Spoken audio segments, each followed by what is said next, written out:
এয়া গাইজ চব বৰ্তমান যোৱাকালি এই ৱাল দুখন প্লাষ্টাৰ কৰা হ'ল আৰু আগতে হ'ল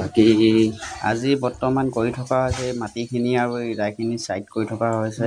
আৰু লগত শিলখিনিও অলপ ছাইড কৰিব লাগিব যিহেতু চোতালখন গোটেই বোকা হৈ গৈছে সেইকাৰণে আৰু লগতে এয়া চব আৰু দুজন আছে তেওঁলোকে এয়া জাষ্ট মছলা বনাই আছে দুটা ফৰ্মা ফিটিং কৰা আছে যেহেতু ফৰ্মাকেইটাও দেখাম বাৰু আপোনালোকক ফৰ্মাকেইটা ফিটিং কৰি আছে ফৰ্মাকেইটা ঢালিব সেইকাৰণে সেই অহাভাগে থকাটো দিছে নাই তাৰ পানী কি আৰু চিমেণ্ট দিয়াই নাই বাকী মছলা মিক্স কৰি থৈছে চিমেণ্টটো কম হৈছে বুলি কৈছে চিমেণ্ট অলপ দিব লাগিব তিতা হ'ব তাৰপিছত পিছফালে গৈ আছোঁ দেখাইছোঁ এয়া চব বৰ্তমান সেইফালে খুঁটাকেইটা চেটাৰিং কৰা আছে এয়া চব গোটেই বোকা জেগাটো যিহেতু বহুত বোকা বৰষুণটো ৰাতি দি দিয়ে এই পোষ্টকেইটা চব ঢলাই কৰা হ'ব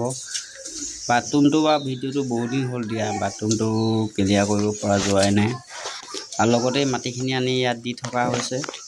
আৰু মাটিখিনি বৰ বোকা মাটি এয়া চব মাটিখিনি দি কিনি আৰু এইখিনি ছাইড কৰি তাৰপিছত বেলেগ কাম আছে বাৰু এয়া চবচোন অহা যোৱা ৰাস্তাটো কিমান বোকা